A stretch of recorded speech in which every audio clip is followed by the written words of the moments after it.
Hello everyone. നാട്ടിൽ നല്ല മഴയാണെന്ന് പറഞ്ഞുകൊണ്ട് ഇങ്ങോട്ട് വന്നതാണ്. ഇവിടെ വന്നപ്പോൾ അതിലും വലിയ മഴ. ഞാനിപ്പോൾ ജയ്പൂരാണ്. മെഴ്സിഡീസ് EQയുടെ ഡ്രൈവായിട്ട് വന്നതാണ്.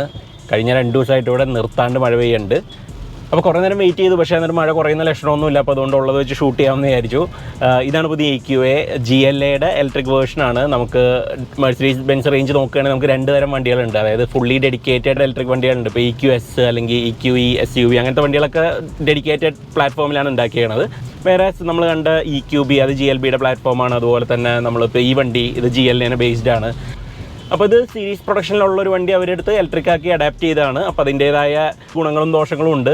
ഇത് മെഴ്സിഡീസിന് അത്യാവശ്യം നല്ലോണം വിൽക്കുന്ന ഒരു വണ്ടിയാണ്. ഇവർ ഇൻ്റർനാഷണൽ മാർക്കറ്റിൽ കഴിഞ്ഞ കുറച്ച് കാലമായിട്ട് ഇത് വിൽക്കുന്നുണ്ട്. 1.3 lakh കാഴ്സ് ഓൾമോസ്റ്റ് വിറ്റിട്ടുണ്ട്. ഇത് EQയുടെ ഫേസ് ലിഫ്റ്റാണ് നമുക്ക് ഇന്ത്യയിൽ കിട്ടുന്നത്.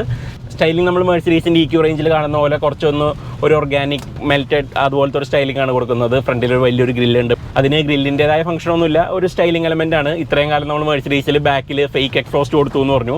Now you have A fake grill. ബാക്കിലേക്ക് പോയി കഴിഞ്ഞിട്ടുണ്ടെങ്കിൽ നമുക്ക് ഇപ്പോഴത്തെ വണ്ടികളിലൊക്കെ കാണുന്ന പോലത്തെ ഒരു ഇലോങ്ങേറ്റഡ് ലൈറ്റിംഗ് സ്ട്രിപ്പ് കാണാൻ പറ്റും. സ്റ്റൈലിംഗ് GLAയുടെ സെയിം ആണ്, പക്ഷേ എന്നാൽ ഈ ഫ്രണ്ടും ബാക്കും ഡിഫറൻറ്റ് ആയതുകൊണ്ട് you can immediately tell it's an EQA. Wheels different ആണ്, 19 ഇഞ്ച് ആണ്, ഒരു ഡയമണ്ട് കട്ട് ഫിനിഷാണ്. അതിൻ്റെ ഔട്ടർ റിമ്മിന് നല്ല തിക്നെസ് ഉണ്ട്. ഇപ്പോഴത്തെ ഈ എയറോ ഡിസൈനിൽ വരുന്ന വീലാണ്. അപ്പോൾ അതുകൊണ്ട് ബ്രേക്ക് ഡിസ്കിനായാലും കുറച്ചും കൂടിയും വലിപ്പം ഉണ്ടാവുള്ളൂ. വലിയൊരു സ്പേസ് നമുക്ക് അതിൻ്റെ അകത്തേക്ക് കാണൂല. അതിൻ്റെ അതിൽ എയർ അടിക്കുന്ന വാൽവിന് വേണ്ടിയിട്ട് ചെറിയൊരു കറക്റ്റ് കട്ടൗട്ടും നമുക്ക് കാണാൻ പറ്റും. ഇത് ഈ വണ്ടീനെ EQA 250+ എന്നാണ് പറയുന്നത്. പ്ലസ് ഇൻഡിക്കേറ്റ് ചെയ്യുന്നത് ഇത് ലോങ് റേഞ്ച് ആണെന്നുള്ളതാണ്. വലിയ ബാറ്ററി പാക്കാണ്, 70.5 kWh ബാറ്ററി പാക്കാണ്. ആൻഡ് മെഴ്സിഡീസ് ഇതിന് ക്ലെയിം ചെയ്യുന്ന റേഞ്ച് 560 കിലോമീറ്ററാണ്. 560 ഒന്നും ഇല്ലെങ്കിൽ ഒരു സേഫ് ആയിട്ടൊരു 400-450 കിലോമീറ്ററൊക്കെ എത്തും. മെഴ്സിഡീസ് ഇപ്പോൾ ഇവിടെ പ്രസൻറ്റേഷനിൽ നമ്മൾ ഹോട്ടലിൽ നിന്ന് വേണമെങ്കിൽ നമുക്കിതും കൊണ്ട് ആഗ്ര വരെ പോകാം, അല്ലെങ്കിൽ ഗുരുഗ്രാമിൽ പോകാം, അല്ലെങ്കിൽ മൗണ്ട് അബുവിൻ്റെ അടുത്തേക്കൊക്കെ പോകാം എന്നൊക്കെ പറഞ്ഞിട്ട് അവർ കുറേ ലൊക്കേഷൻസ് ഈ വണ്ടി ഒറ്റ ചാർജിൽ എത്തുന്ന സ്ഥലങ്ങളൊക്കെ പറഞ്ഞിട്ടുണ്ടായിരുന്നു. ഓരോരുത്തും പോലെ നടക്കില്ല, കാരണം നല്ല മഴയാണ്. പകുതി വഴിയും ബ്ലോക്ക്ഡ് ആണ്. എയർപോർട്ടിലേക്ക് എങ്കിലും സമയത്തിന് എത്തണമെന്ന് വിചാരിച്ചിട്ട് ഞാനിപ്പോൾ ഇറങ്ങിയതാണ്. ഇൻറ്റീരിയേഴ്സിലേക്ക് വരികയാണെങ്കിൽ നമുക്ക് GLAയിൽ കണ്ട സെയിം ഡാഷ്ബോർഡാണ്. ഡാഷ്ബോർഡിൻ്റെ ഈ ഒരു സൈഡിലൊക്കെ നമുക്കൊരു സ്റ്റാർ പാറ്റേണിലുള്ളൊരു ഡിസൈൻ നമുക്ക് കാണാൻ പറ്റും. അതുപോലെ AC വെൻസ് ഒക്കെ റോസ് ഗോൾഡ് കളറാണ് നമ്മുടെ EQ റേഞ്ചിലെ ബാക്കി വണ്ടികൾ പോലെ. ബാക്കി ഓൾമോസ്റ്റ് സെയിം ആണ്. നമുക്ക് പക്ഷേ ഈ ഡിസ്പ്ലേയിലുള്ള ഗ്രാഫിക്സ് ഒക്കെ വ്യത്യാസമുണ്ട്. ഇപ്പോൾ ഈ ഇലക്ട്രിക് വണ്ടി ആക്കുമ്പോഴും പെട്രോൾ വണ്ടി ആക്കുമ്പോഴും ഇപ്പോൾ ഡിജിറ്റൽ ഡാഷ്ബോർഡുകളായതുകൊണ്ട് അതിൽ മാറ്റം വരുത്തൽ ഭയങ്കര എളുപ്പമാണ് മാനുഫാക്ചറേഴ്സിന്.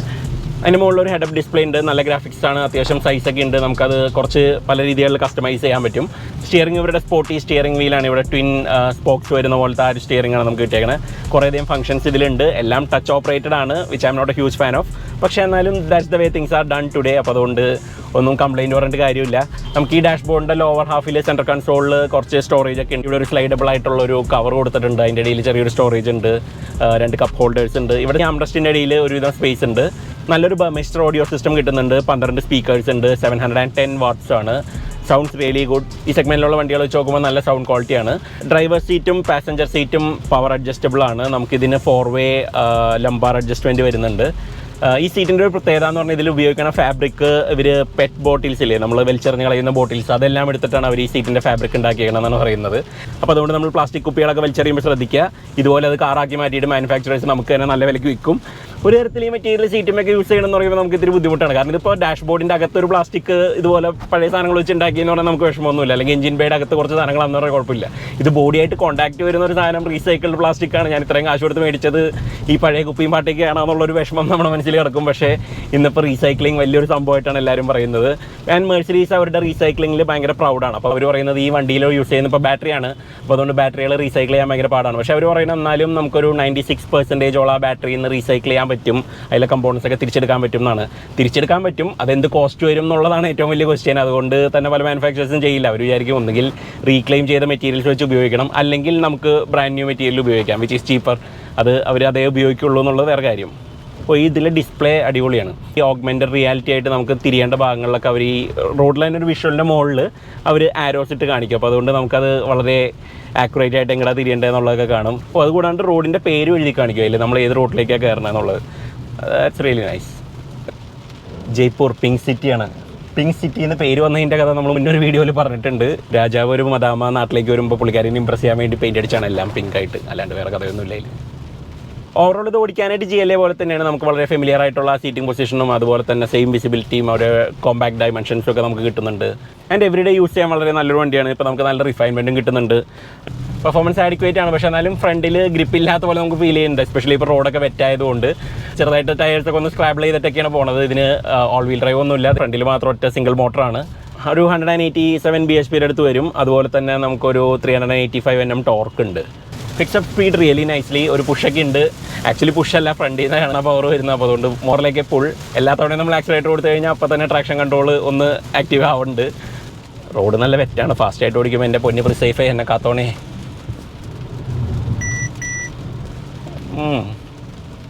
അപകടം മണത്തെറിഞ്ഞു കേട്ടാ. നമുക്കിപ്പോൾ GLAയും അത്യാവശ്യം ഫൺ വണ്ടിയാണ് ഓടിക്കാനായിട്ട്.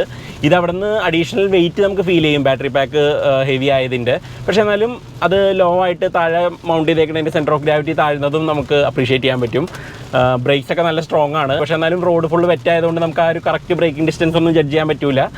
ഇതിപ്പോൾ ഡ്രൈ കണ്ടീഷൻസിൽ ഓടിച്ചാലേ ശരിക്കും ഇതിനെ ഹാൻഡ്ലിങ് അസസ് ചെയ്യാൻ പറ്റുള്ളൂ. പക്ഷേ എന്നാലും നല്ല റിജിഡ് ഷാസിയാണ്. നമുക്കത് ഓടിക്കുമ്പോൾ ഒരു കോൺഫിഡൻസ് ഉണ്ട്. സ്റ്റിയറിംഗ് ഒക്കെ നല്ല പ്രിസൈസ് ആണ്. എനിക്ക് സ്റ്റിയറിംഗ് വീൽ ഇത്രയും തിക്കാവണത് ശരിക്കും അത്ര ഇഷ്ടമല്ല. പക്ഷേ എന്നാലും it's okay. It's A nice steering wheel. ചെറിയ സൈസാണ്. നല്ല രീതിയിൽ നമുക്ക് അഡ്ജസ്റ്റ് ചെയ്ത് നമുക്ക് വേണ്ട ഒരു പൊസിഷനിൽ എത്തിക്കാൻ പറ്റും. ഓവറോൾ മെറ്റീരിയൽസ് ഒക്കെ കൊള്ളാം. ഇവിടെയൊക്കെ സോഫ്റ്റ് ടച്ച് മെറ്റീരിയൽസ് ആണ്. ഡാഷ്ബോർഡിന് മുകളിലൊരു സ്റ്റിച്ച്ഡ് ആയിട്ടുള്ളൊരു ലെതറിറ്റ് പോലത്തെ ഒരു മെറ്റീരിയലൊക്കെ ഉണ്ട്. ഇവിടെ ഡോൾസുമലും ഫുള്ളായിട്ട് അങ്ങനെ കവർ ചെയ്തിട്ടുണ്ട്. ഫീച്ചേഴ്സ് നോക്കുകയാണെങ്കിൽ നമുക്കൊരു പാനോറാമിക് സൺറൂഫ് കിട്ടുന്നുണ്ട്. ഡ്യുവൽ പെയിൻ ആണ്. അതുപോലെ തന്നെ നമുക്ക് 7 എയർ ബാഗ് കിട്ടുന്നുണ്ട്. യൂഷ്വൽ മെഴ്സിഡീസിൻ്റെ parking assist, blind spot assist, pre safe അങ്ങനത്തെ സാധനങ്ങളൊക്കെ നമുക്ക് കിട്ടുന്നുണ്ട്. 360° ക്യാമറ വരുന്നുണ്ട്. 3D മാപ്സ് ഉണ്ട്. EMBUX സിസ്റ്റം അത്യാവശ്യം നല്ലതാണ്. നമുക്ക് അതുപോലെ തന്നെ ആംബിയൻ ലൈറ്റിംഗ് ഒക്കെ ഉണ്ട്. അതൊക്കെ 64 കളേഴ്സിലൊക്കെ നമുക്ക് ഇഷ്ടമുള്ള പോലെയൊക്കെ സെറ്റ് ചെയ്യാം. ബാക്ക് സീറ്റ് ഒരുവിധം കംഫർട്ടബിൾ ആണ്. നമുക്ക് ഫ്ലോറിൻ്റെ ഹൈറ്റ് ഒന്നും അത്ര കൂടുതലില്ല. ലെഗ് റൂമും ഹെഡ് റൂമൊക്കെ ആഡിക്വേറ്റിനെ പറയാൻ പറ്റുള്ളൂ. അതുപോലെ തന്നെ റൈഡും കുറച്ച് ഫേമാണ്. സസ്പെൻഷൻ കുറച്ച് സ്റ്റിഫാണ്. വീൽസും വലുതാണ്, അതിൻ്റെ ആവാം.